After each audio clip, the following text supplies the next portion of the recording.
สบายดีพ่อแม่พี่น้องสบายดีหมู่เพื่อนทุกคน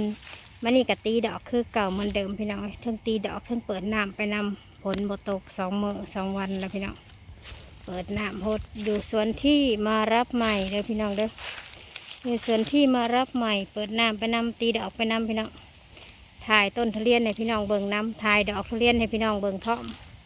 เบิ่งทั้งดอกเบิ่งทั้งต้นนี่แหละพี่น้องไปทำงานสวนก็ได้อันนี้ตีแล้วพี่น้องแต่งแล้วแต่งดอกแล้วตีแล้ว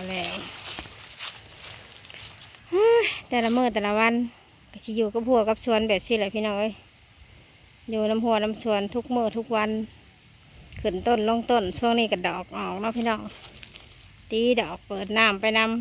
ำบ่มีหยังหลายแต่ว่าอยู่กับหัวกับสวนคือเก่าเหมือนเดิมสวนใหม่พี่น้องสวนบอนมารับใหม่เมื่อยหลายพี่น้องเอ้ยแต่ละมื้อแต่ละวันก็ได้ก็อยู่กับหัวกับสวนไหลตีดอกอยู่ไปสิแหละตีจนเท่ามันเบิดพี่น้องเอ้ยหากบ่เบิดดอกที่แน่ๆนี่คือ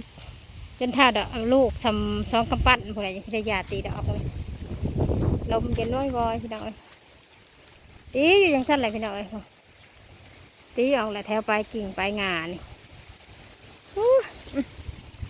เมื่อยว่ามาแล้วก็เมื่อยพี่น้องเมื่อยหลายเมื่อยแท้เมื่อยว่าแล้วพี่น้องเอ้ยปานนั่นเนาะพี่น้องบางเจ้าบางสวน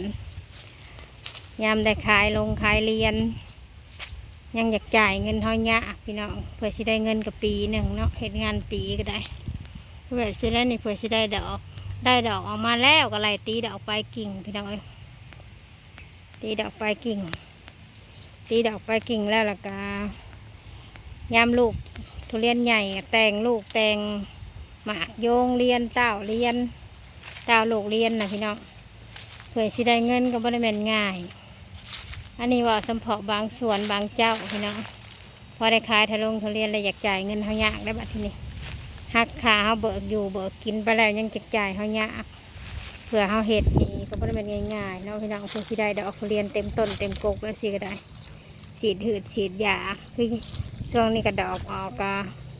ขึ้นต้นลงต้นอยู่แบบสิว่ามาแล้วก็เมื่อยพี่น้องถอยคือการเห็นงานสวนทุเรียนก็ได้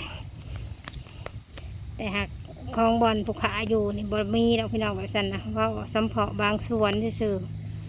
แต่สวนภูเขาเห็ดมานี่คือชัวทุกสวนพี่น้องเรื่องเงินก็ได้เพราะพื้นสุพังซื่อดอกพี่น้อง